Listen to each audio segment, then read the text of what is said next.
In today's video, I'm going to teach you how to check Dropbox connected devices. This is a quick but important check to make sure only the computers and phones you expect are linked to your Dropbox account.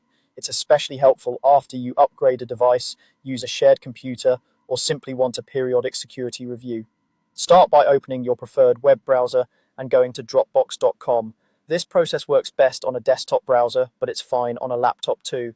Sign into your account as you normally would. If you use two-step verification, complete that as well. Make sure you're in the correct account, especially if you use more than one profile for work and personal files. Once you're signed in, look at the top right corner of the page and click your avatar. That's your profile picture. If you haven't added one, you'll see your initials inside a circle.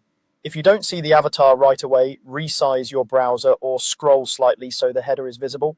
From the menu that opens, select Settings. This takes you to your account settings area where you can manage preferences, storage details, and security options.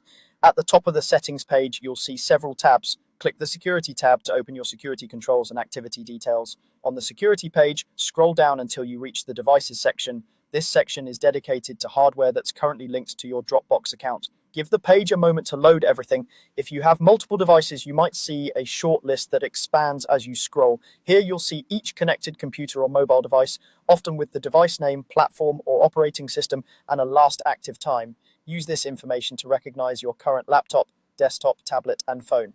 If you recently replaced a device, check whether the old one is still listed. If a device name looks generic, compare it to what your phone or computer calls itself in its system settings so you can be sure it's yours.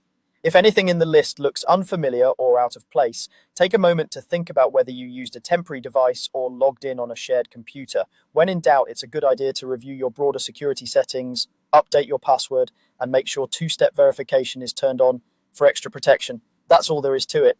By visiting Dropbox.com, opening your avatar menu, going to Settings, selecting the Security tab, and scrolling to Devices, you can quickly confirm what's linked to your account. Thanks for watching.